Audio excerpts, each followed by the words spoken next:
Да ви давам книжки на сите. Бидејќи овие 3-4 месеца што ги поминавте со нас заедно одек, може да ви ги заверам како дека сте служиле казна во Идризово, па не дај Боже некогаш ако ви се случи да бидете за нешто осудени, овие 3-4 месеца ќе ви бидат одбиени од казната што би ја добиле.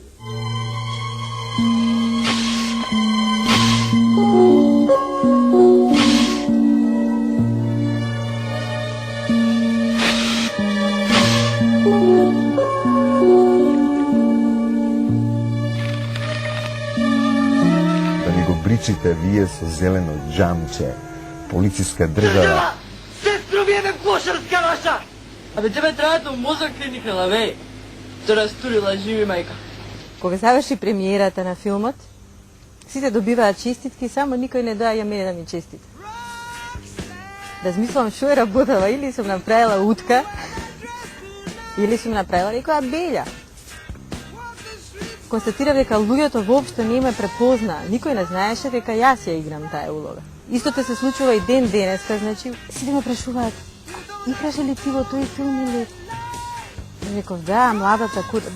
Да. Значи никој не можеше да ме препозна. И тоа е единствената улога, филмска улога во која фактички никој не ме препозна. Се сеќавам во сцената каде што се вртам, нели кога го правам бегството пред да го скршам стаклото, вртејќи се така од една тока, од една келија која беше округла. Ја ги скршив сите овие мои кости на десна рака. Се сеќавам едно 7-8 мали ковчиња ги скршив кои тесно зараснуваат.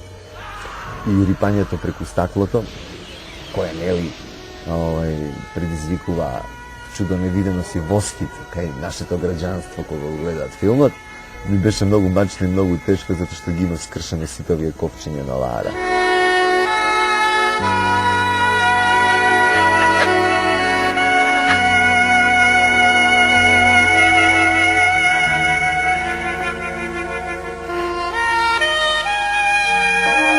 Најверојатно самиот факт дека ја добив таа награда Гран При во Ниш, тоа е големо признание во тој период.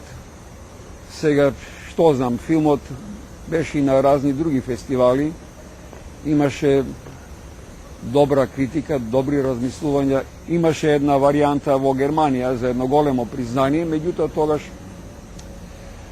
Министерството за култура од Грција реагира, нели, така да филмот беше вон конкуренција. Признай, ти Мартина, признай, кад ти кажем, признай!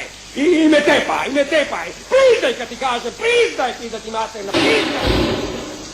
Во една сцена кога го бришеме ходникот, заедно со Чоре, со една крпа вистинска, затворска. Погнасно ништо во животот нема видено. Не можам да му заборавам на стола. Да му дозволи на Чоре, на неговата идеја да ми ја преврти крпата преку глава, така јуначки ги издржав сите тие дуглови. До таа мера ми се слоши, да ми беше после малку тешко.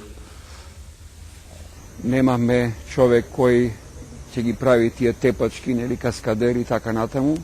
Сами ги правевме, па во еден момент Чамински, мојот колега, после неколку сати проба да бидеме точни и прецизни во тие удари, во еден момент, кога почна камерата, тој со сета своја снага се заборави и ме удри овде. Јас паднав, практично се онесвестив и после имав едно 5 конци овде, во болница. Тој кадар остана во филмот. Неколку дена правевме прекин за да продолжиме со снимање.